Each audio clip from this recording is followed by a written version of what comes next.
Hey, what's going on, everyone? It's Matty D with College Basketball Eye Test, and I am so excited that a new college basketball season is beginning, and here are my future value picks for the 2021-2022 season. Just a little bit about me. Last year, I gave you 6 picks. 5 of those teams made March Madness. The biggest underdog was 2001 at North Texas. That team actually made the field of 32, and I also picked Houston at 50-1, and they obviously made the Final Four. So the average odds for last year was 392-1, and the median odds was 87-1 for my future values picks for last season. So I'm excited to tell you about the future values that I'm seeing as we're starting a new college basketball season.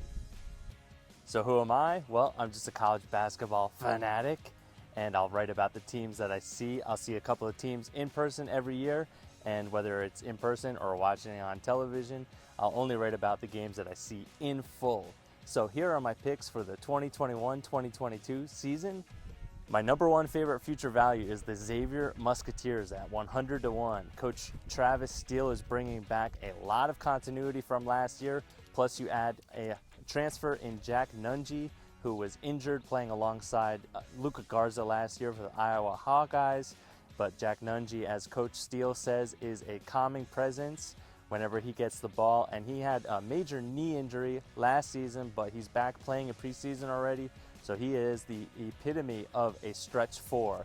The Xavier Musketeers really have 3 unique forwards, in my opinion. You have Paul Scruggs, who's a little bit of a point forward. He handles the ball a lot, scores a lot, does a lot of great things for the Xavier Musketeers. And then you have the Rocky Balboa of the Big East, in my opinion, Zach Freemantle, who is also starting the season injured, but hopefully he'll be back soon. My second favorite future value is LA Tech and Kenny Lofton Jr. No relationship to the former Major League Baseball star, but Kenny Lofton, he led the gold-winning USA Under-19 team in scoring, playing alongside rising stars like Chet Holmgren and Jaden Ivey. So you can see that we are using a courtesy to give credit to some of the footage that we're using here, but you can also look for the full video links in the summary on YouTube. Just check out the links below. So I did you all a favor and I reached out to FanDuel Sportsbook and I got LA Tech put on the board. They entered the season at 200-1 to win the National Basketball Championship. So I put a whopping 25 cents on that bet.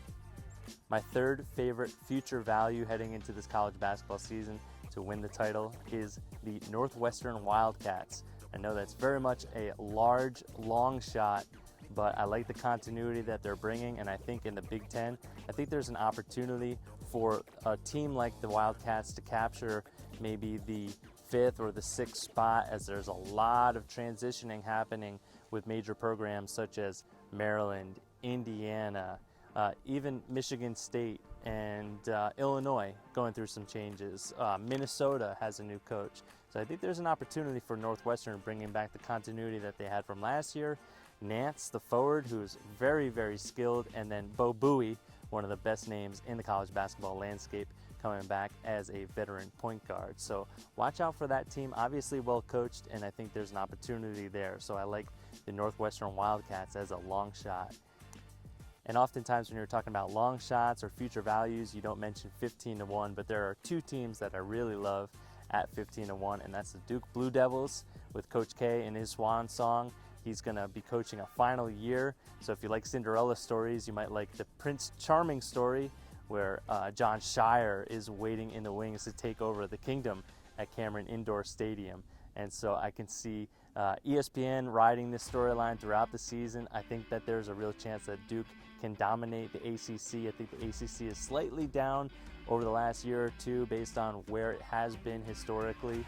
And so I think that the Duke Blue Devils can really dominate, and I love the fact that they added Theo John from Marquette, a very powerful power forward, and he does a lot of the dirty work, and they have a lot of young bigs on that roster. I think they're really going to benefit from having his experience and his tenacity every day in practice. So I think that that is just a really nice ingredient that this Duke Blue Devil team added. I think Wendell Moore, not a lot of people are talking about this guy. He's really polishing his skills. I love looking at him as a possible ACC Player of the Year. And the other 15-1 team that I really think is just a great value is the Purdue Boilermakers.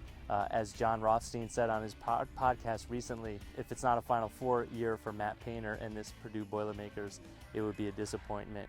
And to look at that and to consider that as, you know, pretty much a general, you know, state of affairs there for Purdue, the fact that they're 15-1 is still a great value. Jaden Ivey, a great shooting guard. They got snake bit by North Texas in the tournament last year, and I think maybe that can humble them and bring them more hungry here in the offseason, because they have no shortage of talent on that team. They always have size. They have Trevion Williams coming back, and they have 2 7-footers. Don't look to see Matt Painter play both of the 7-footers together. It's not really his style, but the Purdue Boilermakers are a great value at 15-1 to win it all. Thank you so much for watching. Check out more of my writing at collegebasketballeyetest.com and enjoy the season.